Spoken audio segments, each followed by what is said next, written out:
I knew I had a reactivity in me, like a very emotional, defensive reactivity. You can know that till you're blue in the face, and then what, right? I'm Can like you say more about hoping if I what does that look like? What does that mean? A really defensive emotional reactivity.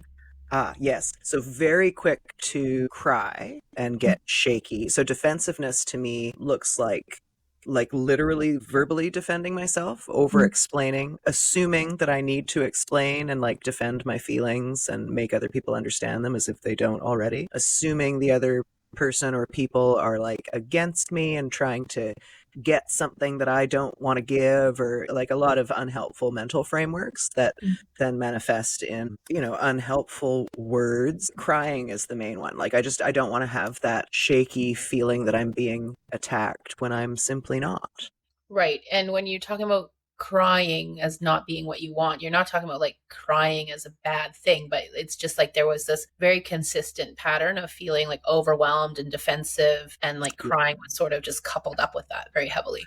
Yes, yeah, it was the overwhelming feeling that then like bursts out of my face in tears kind of thing. It's like I wouldn't be feeling any sort of weeping feeling if I wasn't imagining I was under attack, which often I was imagining, and not in like some large way. Like it's quite subtle energetic stuff, but it feels really big, right? So I realized I'm in a circumstance where this is going to come up often. I need to be having a certain type of conversation pretty regularly that is prime landscape for defensiveness and reactivity. And on the other side of that landscape, I'm faced with a very defensive, reactive person that isn't me. It's a total reflection of me. But we're both doing that, right? And I was like, I can do something about this. Like I want to do something about this. So I'm going to take advantage of it. I know I'm going to have conversations with a person with whom I experience that. Mm-hmm. So I'm going to prepare going into that. I'm going to have tools that I bring with me that I remember. I'm going to set intentions for the conversation. I'm going to build in enough pause that I can remember reactivity is here and it's optional for me to pick it up.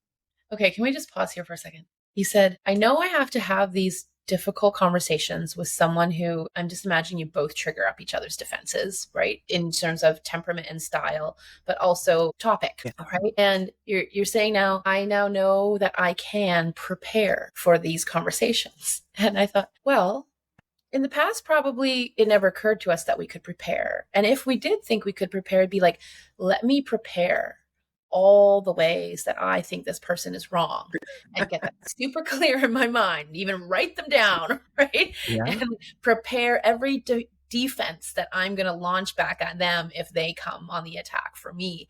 And that's what preparing for a conversation might have looked like or sounded like in the past. Or And getting drunk. You can also get drunk with a yes, difficult that's true. conversation. That's how some people prepare for a date, I've heard, Yep. right? And no judgment, but just naming that we have different ways of preparing.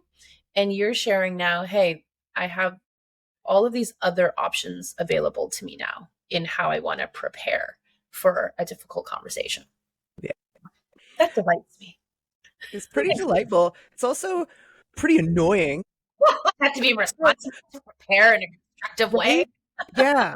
I want someone else to do this for me. This sucks, but I can. I guess I can. I want to normalize that. I want to normalize. You mentioned it today on a priming call that we did of like, let's not ignore the part of us that just wants to have a tantrum, says, screw this. Why do I always have to be responsible and work on my part and practice the thing? I think Yeah. it's a fair thing we can all relate to, not always wanting to be that, Yeah. like take that part on. Yeah. Totally. Totally. On a positive note, also about reactivity, but differently. So I'll get reactive equally whether what I'm faced with is reactivity or just like pleasant presence. So I noticed that and was like, hey, wait a minute. This is all inside me. I'm like generating this myself. Because it doesn't matter what people bring, pleasant, unpleasant, Yeah. garners the same reaction. Yeah. Right. So noticing that was really neat because I was like, wait a minute. This other person I'm talking to, they're very easy to talk to. Like, when someone says, I want to tell you something, but don't get mad. It's like, that's impossible. We can't know if they're going to get mad or not. We have to be able to hold the potential of their getting mad.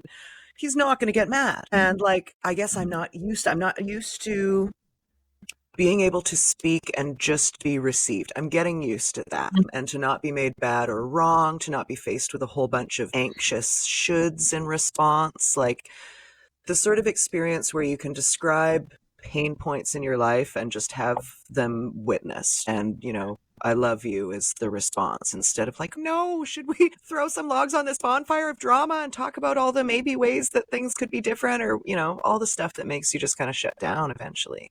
Mm-hmm. So I realized, like, this is a person I can talk to about anything, and therefore I should, because I want to learn how to be with all these things. So then I'm moving past my reactivity in response to another person and into my inner reactivity of where I feel like maybe I should be censoring my emotions, or, you know, over describing, trying to make understand, trying to make valid.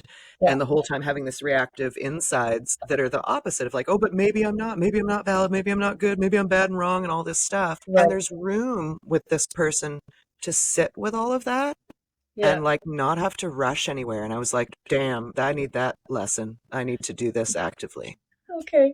Oh my gosh, this is so sweet. I'm just going to see if I track and like pull out different layers I'm hearing in this. So you're saying there's a conversation or a series of conversations I need to have with someone that I know are going to be challenging and difficult. And the way the two of us dance together has a little charge to it that makes it a bit challenging, right? And also, I'd love to be able to have those conversations in a way that feel at least a little bit better, if not decent or good for me. And an awareness of I probably have some skills or things I need to practice in order for those conversations to feel better or easier. Now, on top of that, you're saying I have a separate person in my life where I have a very different feeling. I feel like they're easy to talk to, that I could bring sort of my whole spectrum of emotion and thought, and they would bring a really warm, inviting presence, right? That's what you're saying? Yeah. And then I think you're telling us you realize that even with that person, there's stuff on the inside you notice coming up, stuff in the sensations, the feelings, the thoughts that are like sort of uncomfortable, right? They're maybe even more uncomfortable because they're so unfamiliar. Right? And so the irony of wanting to be able to talk to someone who welcomes you in and is patient and, you know, really listens in a non-judgmental way. And then if we're not aware enough and intentional enough, we might push that away and shut that down and sabotage that because it's, like you said, feels unfamiliar, unsafe, even though we long for it, right? So I think that's important to notice. And we see this a lot with people who are looking for partners.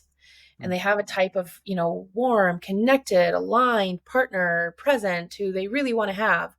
And then it sort of shows up in front of them.